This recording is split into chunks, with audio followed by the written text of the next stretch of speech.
हमारी इस धरती पर जीवन के रहस्यों को जानने के लिए इंसानों ने पूरी धरती ही लांघ दी।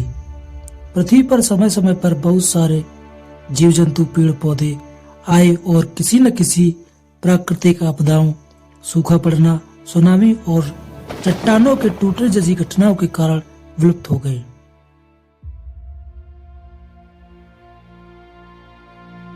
जिनके कंकाल आज भी खुदाई के समय दिखाई देते हैं।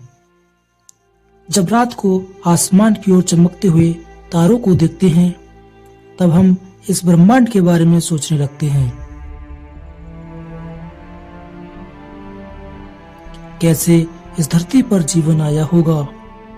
आखिर सबसे पहले कौन सा जीव इस धरती पर आया होगा और कैसे हमारी यह धरती बनी होगी? आइए से समझने की कोशिश करते हैं। अपने जीवन के इतिहास को जानने के लिए इंसानों ने न सिर्फ आसमान की ओर देखा, बल्कि समुद्र की गहराइयों में झांक कर देखा है। ऐसा माना जाता है कि हमारा ब्रह्मांड लगभग 200 बिलियन वर्ष पुराना है और इस ब्रह्मांड के मिल्की वे नामक आकाशगंगा के सौरमंडल में पृथ्वी की रचना 4.5 बिलियन वर्ष पूर्व अर्थात 450 करोड़ वर्ष पूर्व माना जाता है। और इस धरती पर जीवन की शुरुआत के बारे में अलग अलग धर्म ग्रंथों में अलग अलग बातें कही गई हैं, जिनमें ब्रह्मांड में किसी अलौकिक शक्ति के होने का जिक्र भी किया गया है। पुराने समय में कई वैज्ञानिक ऐसा मानते थे कि निर्जीव पदार्थों से सजीव जीवों का निर्माण स्वतः ही हो जाता है, जबकि कई वैज्ञानिक ऐसा भी मानते थे कि पृथ्वी पर जीवन किसी दूसरे ग्रह से आया है।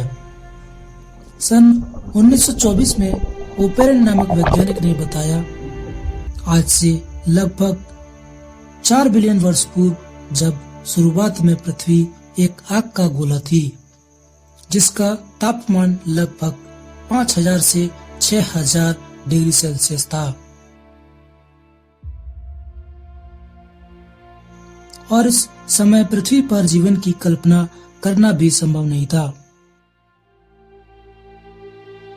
लेकिन इस समय पृथ्वी पर बहुत सारे रासायनिक तत्व carbon, hydrogen, oxygen, nitrogen, phosphorus आदि स्वतंत्र परमाणु के रूप में थे और किसी यौगिक का निर्माण नहीं कर सकते थे। जब पृथ्वी धीरे धीरे ठंडी होती गई, तब पृथ्वी पर कुछ अकार्बनिक यौगिक, पानी, अमोनिया आदि का निर्माण हुआ। लेकिन पानी अभी भी वाष्प के रूप में ही था। धीरे धीरे हजारों लाखों साल बाद पृथ्वी के ठंडा होने पर कार्बनिक पदार्थ मीथेन आदि बने और 100 डिग्री सेल्सियस से कम पृथ्वी का तापमान होने पर अब पानी धरती पर बरसने लगा और सागर, महासागरों, तालाब, नदियों आदि का निर्माण हुआ और इन्हीं महासागरों में सबसे पहले जीवन की शुरुआत हुई।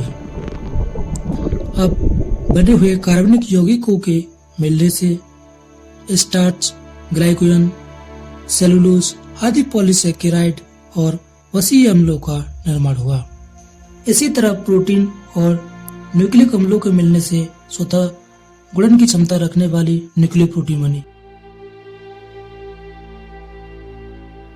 अब इन न्यूक्लियर प्रोटीन के कणों से एक कोश की नीलहरी शैवाल, जिनसे वातावरण में निकलने वाली ऑक्सीजन से वातावरण ऑक्सीकारक हो गया।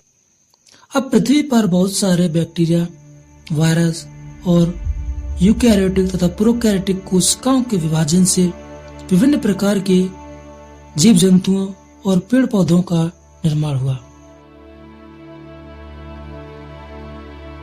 इस तरह से ओपेरन नामक वैज्ञानिक ने जीवन की उत्पत्ति के बारे में बताया, लेकिन लोगों का ओपेरन की बातों पर यकीन कर पाना आसान नहीं था। सन 1953 में ओपेरन के द्वारा बताई गई बातों को मिलर नामक वैज्ञानिक ने अपने प्रयोगों द्वारा सिद्ध कर दिखाया और यह बताया कि इस धरती पर जीवन की उत्पत्ति निर्जीव से ही हुई है और आज जीवन की उत्पत्ति के बारे में ओपोरेन का यही मत सबसे ज्यादा जाना जाता है। तो यदि वीडियो आप लोगों को अच्छी लगी हो तो प्लीज लाइक करना